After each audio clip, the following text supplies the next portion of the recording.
Hello and welcome to Community Care's Mental Health Response Training. This is Module 5, Beyond Crisis Intervention, Community-Based Practices for Better Care.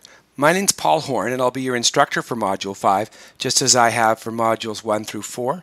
And we want to say thank you to you for joining us in the program, whether it's your first module or whether you're continuing on.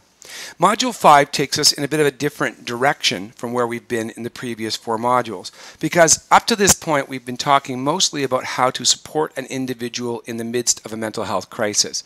Now we're going to start thinking about how we can support that individual to turn a crisis, which is a not very positive event, into a constructive event in our lives, a situation where we start to receive the care that we need and can more proactively and progressively move to fewer crises and to an improved quality of life.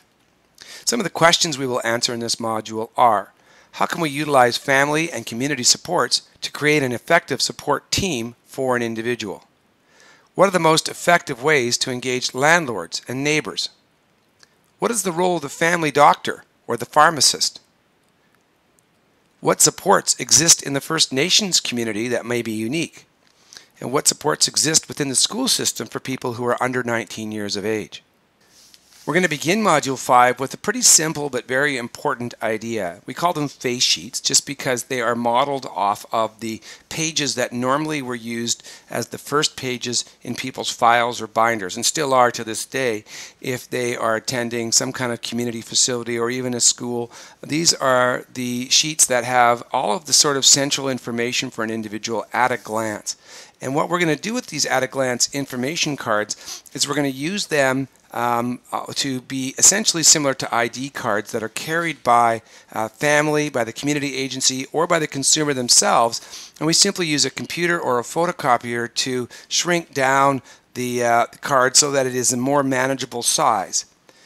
The pieces of information that go on there include the individual's contact information, who's the next of kin or whomever else is supposed to be the contact person, and who are the other professionals, including the doctors or social workers that are involved with that person, so that we can quickly get those people involved and have people who will therefore have a background and some continuity of care to consult with the emergency first responders.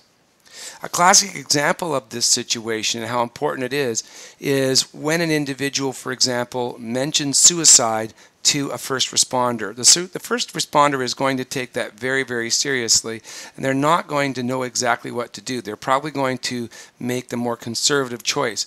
But if they have the opportunity to speak to somebody who has an ongoing professional relationship or even a family relationship with that person, then they might adjust the intervention to better suit that individual.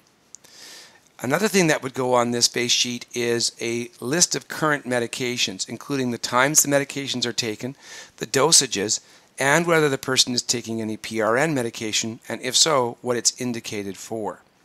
They also should have their medical number on that card so that if they do have to go into medical attention, they can rather quickly call up the person's file.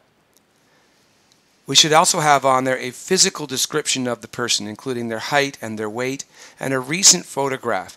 And I'm going to recommend to you that you update these cards at least once every 3 months, because people change their physical descriptions so frequently, because we we change quite a lot, and because people's medications are constantly being adjusted. It's important for us to refresh these cards approximately once every 3 months. And further to this recent photo idea, I have to say that one of the things that's very advantageous to us all having cell phones with cameras nowadays is that if we're going out to a location where we know it's quite likely to be crowded, such as a busy mall or a county fair or that sort of thing, we should take a photograph of the individual that day before we head out. And that way, if we have a circumstance where that person is somehow separated from us, they run away or they get lost, we have a photograph that shows exactly what they're wearing and exactly what they look like that day. And more importantly, we can very quickly text or email that image off to a whole network of people like police or security, or even ultimately the media if we needed to involve them, to have people intervene. As I said, we want to review these at least once every quarter or every 3 months, or anytime we know that a medication, for example, has been changed or a person has had some other significant change to their information. We have to remember, of course, that this is a highly confidential information, a bit of information here. And so we have to make sure that we are carrying it in a way that keeps it secure. For example, this should never be left in a vehicle on the seats of the car or in the hatchback. If it's locked away in a trunk, hidden away, that's a good compromise. But generally speaking, it should be carried by people who we know are going to be reliably capable of keeping it secure.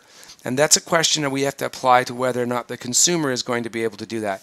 If we have an individual who is not able to carry their information completely, then we can at least give some of the information. For example, the contact information, because the contact information will then connect to somebody who can fill in the rest of it. Consider whether or not it's appropriate and possible for you to maintain that in a digital format on a handheld device, but make sure that that digital format includes a password that protects that information in case your phone or digital device is lost or stolen. Now, one thing I don't have written on this sheet is that we may also want to identify other things about that individual that might be of particular importance. For example, is the person phobic about something? Does the person have a particular interest that suggests where they may go if they get lost? Does the person have anomalies in their communication? That sort of thing. So there may be other information that we can communicate in that way on this type of a sheet.